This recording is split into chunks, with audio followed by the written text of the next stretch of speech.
em algum lugar no centro da Flórida, em um lago pantanoso. Ninguém jamais havia considerado a importância dos trabalhadores da construção civil Em 1984, descobrimos algo que o meio ambiente deveria ter destruído há milhares de anos. Não são fragmentos nem poeira. Restos humanos intactos, preservados com uma precisão que deixaram os especialistas forenses em apuros para explicar o que eles estavam olhando para. 168 indivíduos com 8.000 anos de idade, ainda com cérebros preservados, presentes dentro dos crânios e trancados dentro deles. Cérebros, algo que a ciência daquela década mal tinha equipamentos para realizar a extração. DNA, material genético do assentamento humano mais antigo já confirmado, já encontrado na América do Norte. Quando os pesquisadores finalmente sequenciaram o gene, os resultados não se trata simplesmente de adicionar uma nota de rodapé à existente história da América pré-histórica. Eles forçaram a reescrita de toda a história. Quem eram essas pessoas? Há quanto tempo elas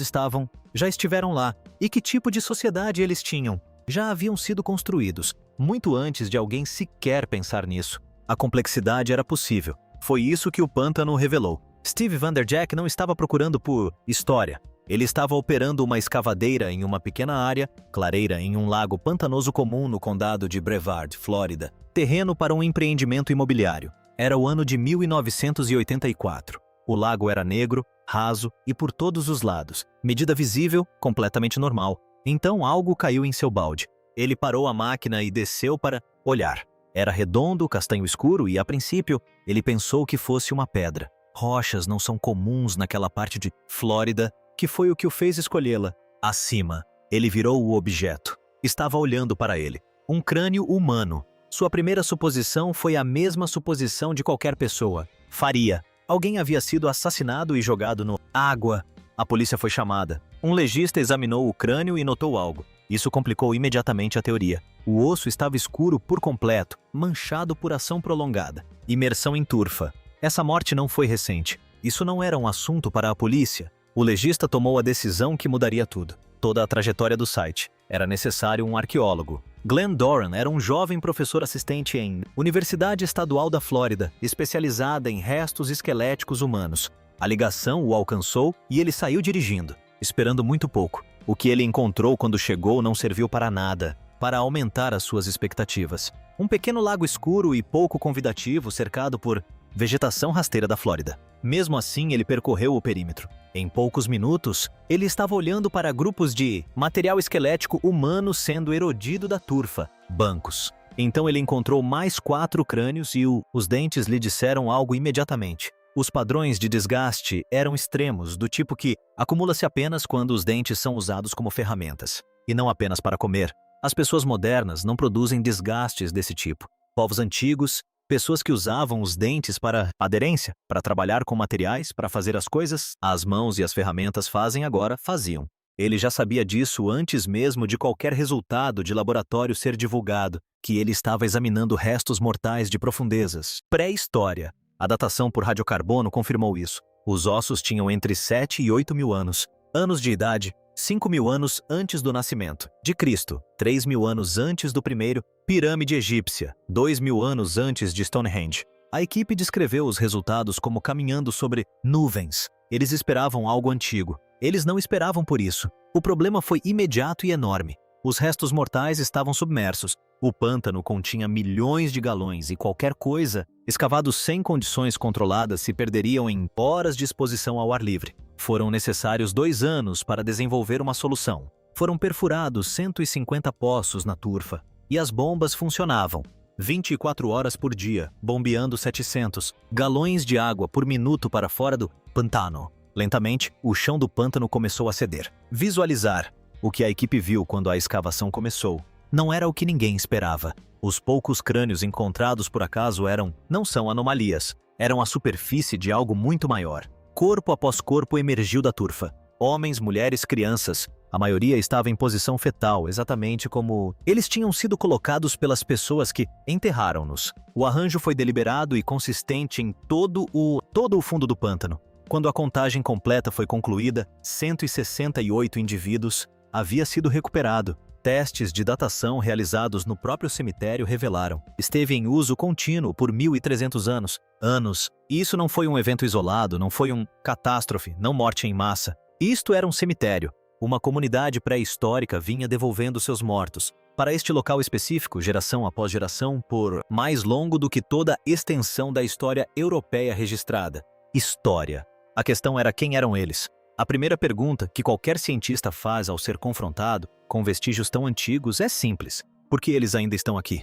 Osso é material orgânico, com tempo suficiente, umidade, bactérias e solo ácido. Em química, ele se dissolve completamente. Na maioria dos ambientes, um indivíduo de 8.000 anos, o esqueleto não deixa vestígios. O calor da Flórida por si só já deveria ter acelerado isso. Processo que ultrapassa qualquer esperança razoável de recuperação. E, no entanto, o excedente de vento permanece visível no avaliação de especialistas forenses chamados para examiná-los, como pessoas que morreram nos últimos poucos anos. A explicação, quando finalmente chegou, foi elegante e totalmente acidental. O lago era um pântano de turfa. A turfa é vegetação decomposta, compactada ao longo de séculos em um meio denso e pobre em oxigênio que cria condições hostil aos fungos e bactérias responsáveis por decomposição biológica. Os corpos foram submersos rapidamente após a morte. Selado em um ambiente anaeróbico, antes da decomposição poderia tomar posse. Só isso já teria atrasado consideravelmente o processo. Mas a sobreposição de ventos tinha um segundo fator que fazia excepcional mesmo entre os pântanos. A composição química da turfa não era ácida. A maioria dos pântanos é ácida o suficiente para dissolver ossos. Ao longo de longos períodos, razão pela qual os corpos de pântano, recuperados em outras partes do mundo, frequentemente retêm maciez, tecido enquanto o próprio esqueleto se deteriora. Na fase final do ciclo de crescimento, a composição química preservou ambas as características. Se esses indivíduos tivessem sido enterrados em cemitérios comuns, em vez de terra seca, seus ossos teriam sumiu em poucos anos. O pântano tinha feito algo que não era uma preservação deliberada. O esforço daquela época poderia ter sido alcançado. Isso os manteve intactos por 80 séculos. A equipe de escavação entendeu que estava trabalhando em um ambiente de preservação ideal. O que eles ainda não entendiam era até onde se estendeu essa preservação. O primeiro indício surgiu semanas após o início da escavação, quando uma série de crânios se mostrou muito mais pesada do que deveriam ter sido. O osso sozinho não produz esse tipo de peso. Havia algo lá dentro. Quando os pesquisadores examinaram a cavidade craniana, eles podiam ver uma massa pálida e compactada situada onde o cérebro já fora. A hipótese de trabalho era a intrusão de turfa, material orgânico do sedimento circundante filtrado ao longo de milênios e solidificou-se dentro do crânio. Essa foi a explicação razoável. Estava errado. Um crânio pertencente a uma mulher, tinham cerca de 45 anos na época. No momento de sua morte, foi transportada para a Universidade da Flórida para exames de imagem. Um exame de ressonância magnética eliminou qualquer ambiguidade restante. A massa dentro da cavidade craniana não era turfa. Tinha estrutura biológica definida. Quando os pesquisadores o removeram cuidadosamente, o laboratório, silencioso. Eles estavam analisando um cérebro humano, reduzido para aproximadamente 1/4 do seu tamanho normal. Através da dessecação e das pressões de milênios, a forma geral estava intacta. Um cérebro humano, com 8.000 anos, foi recuperado em condições que permitiram que sua arquitetura celular fosse examinada ao microscópio. 91. Cérebros pré-históricos foram eventualmente recuperados do sítio arqueológico de Windover. 91. O próprio número requer um momento para reflexão. Esses não eram vestígios, impressões ou resíduos químicos. Eram os próprios órgãos onde pensamentos de 8.000 anos atrás haviam se formado. A importância disso não é meramente sentimental. O Homo sapiens não sofreu alterações neurológicas em 150.000 anos. O cérebro encontrado em um laboratório na Flórida não era um órgão primitivo. Era estruturalmente idêntico ao cérebro do cientista que o examinava. O povo de Windover era composto inteiramente por humanos modernos em todos os sentidos biológicos. Tudo o que eles vivenciaram, tudo o que compreenderam, tudo o que sentiram sobre o mundo ao seu redor, eles processaram com a mesma arquitetura cognitiva que usamos hoje. O pântano não preservou apenas seus corpos, mas também as evidências de suas mentes. Os cérebros mudaram a questão, não apenas o que havia sobrevivido, mas o que ainda poderia ser legível dentro do que havia sobrevivido. A estrutura celular visível ao microscópio significava uma coisa para o geneticista Bill Hausworth. Se a arquitetura das células tivesse se mantido intacta ao longo de 8.000 anos de soterramento em ambiente alagado, haveria uma possibilidade remota e sem precedentes de que as células ainda contivessem algo. O DNA está armazenado dentro das células, danificado, fragmentado e quimicamente degradado após esse período de tempo, quase certamente, mas potencialmente presente e potencialmente extraível. A tentativa que se seguiu foi, naquele momento da história da ciência, o equivalente a estender a mão para o escuro e esperar encontrar algo que não deveria estar ali. O processo de extração envolveu a mistura de amostras do tecido cerebral antigo com enzimas projetadas para decompor o material celular e liberar qualquer conteúdo genético ainda presente em seu interior. As amostras foram então submetidas a ciclos de resfriamento e agitação para isolar o que restava. 7.000 anos em um ambiente encharcado deveriam tê-lo destruído completamente. Calor, umidade, atividade microbiana e o simples tempo químico atuam contra a preservação do DNA. O Saara resistiu à recuperação de DNA antigo por décadas exatamente por esses motivos. A Flórida não era o Saara, mas também não era permafrost siberiano. Ninguém esperava seriamente que isso funcionasse. Os resultados foram positivos. DNA humano. Não era contaminação da vegetação circundante, nem material ambiental trazido pela turfa. Sequências genéticas humanas foram recuperadas de tecido cerebral que permaneceu no fundo de um pântano na Flórida por 3.000 anos, desde antes da construção das pirâmides egípcias.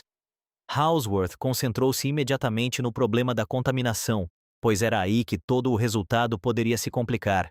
A recuperação de DNA antigo é vulnerável a um modo de falha específico e persistente.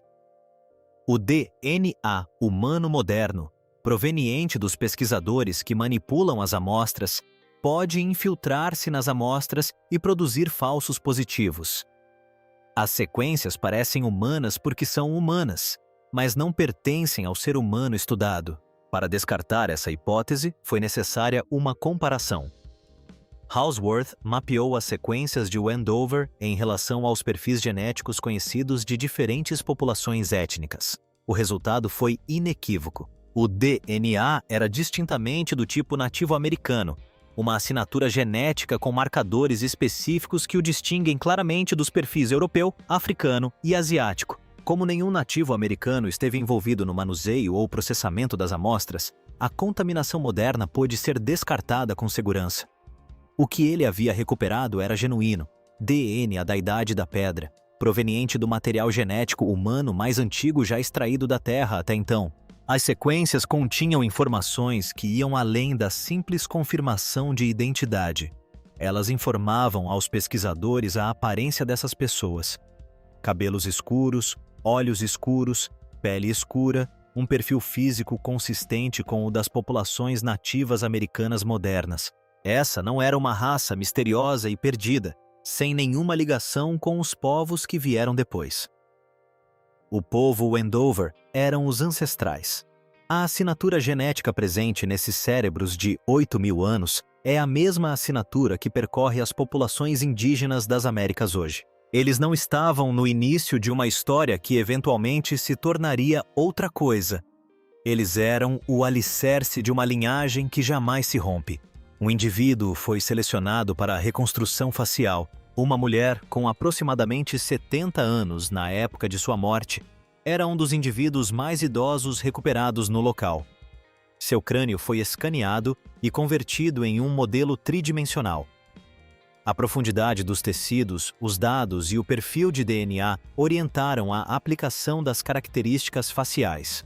Glenn Doran, que passou 2 décadas estudando seus restos mortais sem nunca ter visto seu rosto, assistiu à reconstrução surgir em uma tela. Pele escura, olhos escuros. A estrutura óssea clássica de uma anciã nativa americana. 8.000 anos condensados em uma única imagem. Ela olhou para trás, para um mundo que havia esquecido sua existência. Os ossos não descreviam um povo à beira da sobrevivência. Essa é a suposição que se associa automaticamente à expressão caçador-coletor da Idade da Pedra. Uma existência marginal, corpos desgastados pela escassez, vidas medidas pelo esforço necessário simplesmente para continuar vivendo. O registro esquelético de Wendover revelou algo diferente. Alguns dos homens tinham quase 1,8 metro de altura. A densidade óssea em toda a população indicava uma saúde física robusta. Essas não eram pessoas que viviam em condições precárias em um ambiente hostil. Essa parte da Flórida, há 8.000 anos, era extraordinariamente rica em recursos. Cortada por rios, rica em caça, com um litoral que fornecia proteína durante todo o ano. A terra os alimentava bem e os ossos comprovavam isso. Uma técnica chamada análise radioisotópica aprofundou ainda mais o conhecimento sobre o assunto. Noreen Kurose, da Smithsonian Institution, mediu isótopos estáveis de hidrogênio preservados nos ossos, uma impressão digital química que reflete a água que uma pessoa bebeu durante sua vida. A composição química da água varia de acordo com a região geográfica. Beba da mesma fonte por tempo suficiente e a assinatura se impregnará permanentemente em seu esqueleto. A equipe de Wendover também recuperou ossos de animais locais que morreram no pântano durante o mesmo período. Quando os isótopos de hidrogênio dos humanos foram comparados aos dos animais, eles não coincidiram. Os animais refletiam a fonte de água local, os humanos não. Essas pessoas não viviam perto do pântano. Eles haviam percorrido a península da Flórida, acompanhando as estações do ano e bebendo água de diferentes fontes em uma vasta área geográfica. Wendover não era seu lar, era seu cemitério, e eles viajavam de volta para lá, deliberadamente, às vezes percorrendo distâncias consideráveis, para enterrar seus mortos naquele local específico e em nenhum outro. Os objetos funerários confirmavam o que o esforço daquela jornada implicava: joias, ornamentos, armas, cuidadosamente dispostos ao lado dos corpos, não espalhados, não por acaso, posicionados com intenção. A interpretação é direta. Essas pessoas tinham uma concepção do que acontecia após a morte. Estavam preparando seus mortos para isso. O próprio lago pode ter tido um significado específico, uma fronteira entre o mundo dos vivos e tudo o que eles entendiam existir além dele, um portal que tornava aquela água em particular importante o suficiente para atravessar uma paisagem para alcançá-la. Depois vieram os tecidos. Esqueletos foram encontrados envoltos em tecido trançado. A descoberta interrompeu a escavação. Acreditava-se que a produção têxtil em tempos tão remotos não era possível. Os povos da Idade da Pedra usavam peles de animais. A tecelagem foi um desenvolvimento posterior, produto de sociedades agrícolas sedentárias, não de caçadores-coletores nômades que se deslocavam por uma península subtropical. A maior autoridade americana em tecidos antigos examinou o material pessoalmente. Era têxtil, tecido trançado, o tecido mais antigo já encontrado nas Américas. Os padrões de desgaste no tecido acrescentaram outra camada de informação. Enterros de adultos revelaram tecidos que haviam sido usados antes da morte, vestimentas usadas em vida e levadas para a sepultura. Os sepultamentos de bebês mostravam tecidos praticamente sem desgaste, feitos especificamente para a cerimônia fúnebre. A distinção era intencional. Alguém havia tecido um tecido novo para a morte de uma criança. Isso não é um comportamento primitivo. É luto, expresso através de um trabalho manual habilidoso. A evidência mais clara de complexidade social veio de um único esqueleto, o de um adolescente com espinha bífida. A condição da coluna vertebral deixou suas pernas paralisadas. Ele não podia caçar. Ele não podia contribuir para o abastecimento de alimentos. Sempre que a comunidade mudava de acampamento, algo que um grupo nômade em migração sazonal faz constantemente, ele precisava ser carregado. O fardo físico de atravessar terrenos difíceis era real e inegável. Mesmo assim, a tribo o carregava. Ele viveu até a adolescência. Recebeu cuidados durante toda a vida e, quando morreu, teve o mesmo enterro cerimonial e respeitoso que todos os outros membros da comunidade. O pântano não registra a selvageria aqui. Registra algo consideravelmente mais exigente do que isso. O DNA trouxe mais uma revelação que reformulou tudo o que havia sido feito antes. Hawksworth não havia simplesmente analisado um único indivíduo ou um punhado de amostras. Ele havia trabalhado sistematicamente com o material genético recuperado de cérebros que abrangiam toda a duração de 1.300 anos do sítio arqueológico. O que ele descobriu ao comparar as sequências não foi a diversidade genética que se esperaria de uma comunidade aberta, composta por membros de uma vasta região. As sequências eram quase idênticas. Geração após geração, século após século, as mesmas assinaturas genéticas apareciam no mesmo lugar. Não se tratava de estranhos que por acaso compartilhavam um cemitério. Eram da mesma família. Um clã extenso e interligado que devolvia seus mortos à mesma água por mais de 1 milênio, mantendo uma tradição tão profundamente enraizada em sua identidade que persistiu por mais tempo do que a maioria das civilizações conseguiu existir. A tribo não havia se miscigenado com forasteiros. O registro genético não mostrou nenhuma influência externa na população durante todo esse período. Em uma época em que o contato humano entre grupos era genuinamente raro, o povo Wendover permaneceu uma dinastia fechada. O pântano não era meramente um cemitério, era o centro físico de uma linhagem. O lugar onde o elo entre os vivos e os mortos era mantido, renovado a cada sepultamento, preservado intacto através de gerações que jamais romperam a prática. Esse tipo de continuidade não acontece por acaso. Foi escolhida deliberadamente, repetidamente, por pessoas que entendiam exatamente o que estavam preservando. Em seguida, a Sepultura 102. Um homem entre 25 e 35 anos, no auge físico de sua vida. Ao lado de seus restos mortais, uma ponta de lança esculpida em chifre de veado. A hipótese inicial era de que se tratava de uma oferenda funerária, uma arma deixada junto a um caçador para ser usada em qualquer eventualidade. Mas a escavação prosseguiu. A ponta não estava ao lado do corpo, estava dentro dele, cravada profundamente na pelvis, a extremidade presa ao osso por uma força que a mantivera ali por 8.000 anos. O patologista forense Mike Warren aplicou a mesma estrutura analítica que utiliza em cenas de homicídio modernas. A trajetória do ferimento apontava para cima a partir de baixo, o que descartou imediatamente a hipótese de um arremesso de lança à distância. Uma lança lançada à distância descreve uma trajetória arqueada e penetra no corpo em um ângulo descendente. Este ferimento seguiu na direção oposta.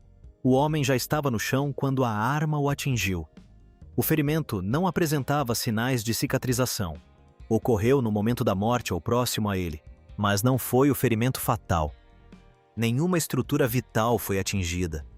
Algo mais o matou primeiro, provavelmente um golpe de lança entre as costelas que atravessou o tecido mole e não deixou vestígios no esqueleto. Ele caiu com o primeiro golpe. O segundo foi desferido em seguida. Então, o detalhe que muda completamente a natureza do ocorrido. Seu crânio havia desaparecido, não deslocado, não perdido devido ao movimento dos sedimentos. Todos os esqueletos ao redor, no pântano, estavam completamente intactos. O dele não. As 3 primeiras vértebras cervicais também estavam ausentes, os ossos que conectam o crânio diretamente à coluna vertebral. Warren já havia visto exatamente esse padrão em casos modernos. Ele foi decapitado. O método, baseado na evidência da fratura, mostrou que as vértebras restantes não estavam limpas. Envolvia uma ferramenta de pedra afiada, cortes repetidos e, em seguida, força aplicada para separar completamente a cabeça. Alguém com as habilidades de um caçador experiente em abate de animais, aplicadas a um ser humano. A conclusão de Warren foi precisa. Isso não era guerra. A Flórida, naquele período, era pouco povoada. A violência foi pessoal. Uma rixa, uma disputa territorial, um ato individual de fúria letal levado às suas últimas consequências. A cabeça foi arrancada. Um troféu. Uma declaração.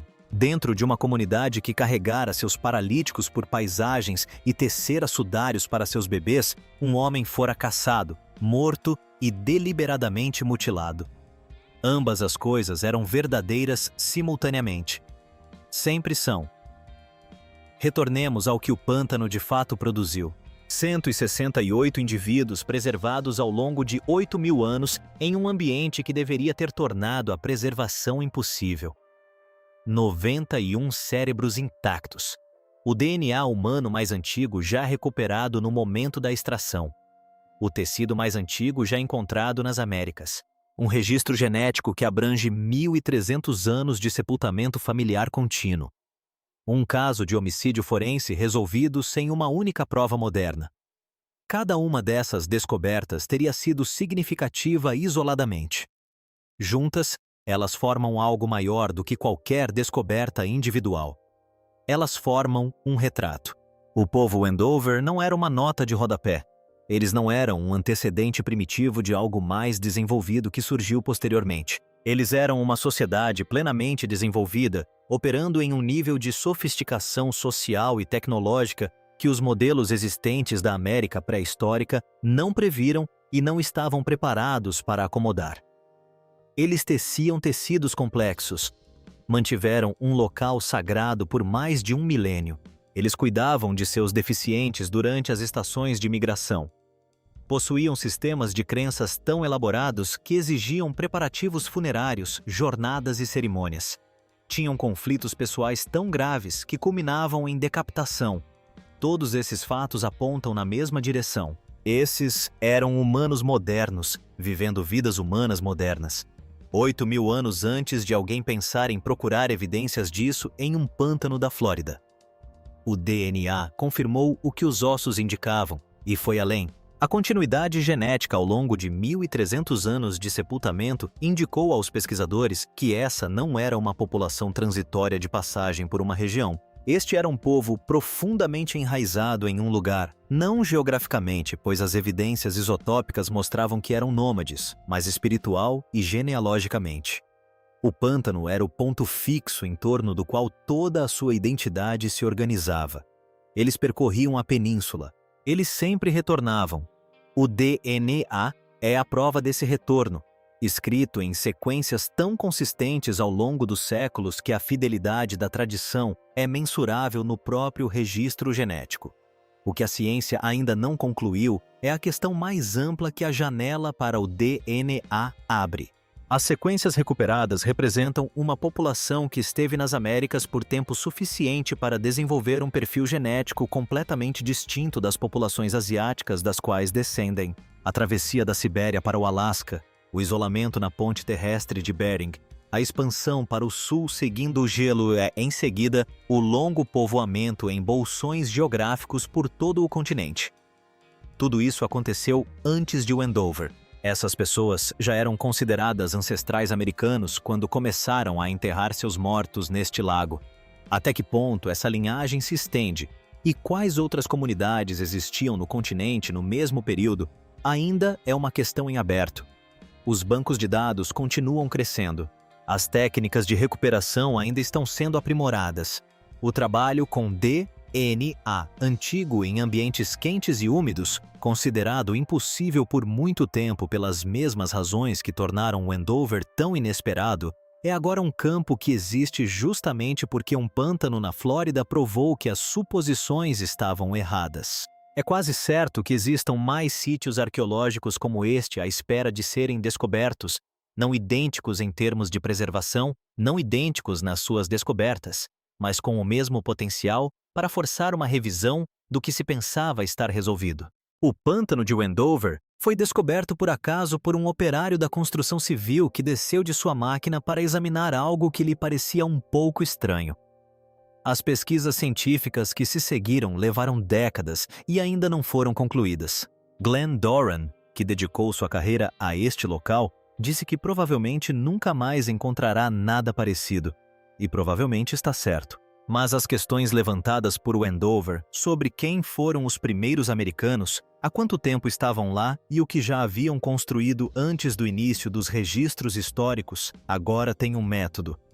O bicho-papão deu-lhes um ponto de partida. O DNA tornou tudo legível. O resto ainda está sendo escrito. As duas mulheres enterradas na pedreira de Tacra não sabiam que estavam escrevendo o último capítulo de uma história de 50 mil anos. O homem na sepultura de número 102 não sabia que sua morte seria reconstruída por patologistas forenses 8 mil anos depois. O adolescente com as pernas paralisadas não sabia que as pessoas que o carregaram através da paisagem da Flórida seriam um dia citadas como prova de compaixão pré-histórica.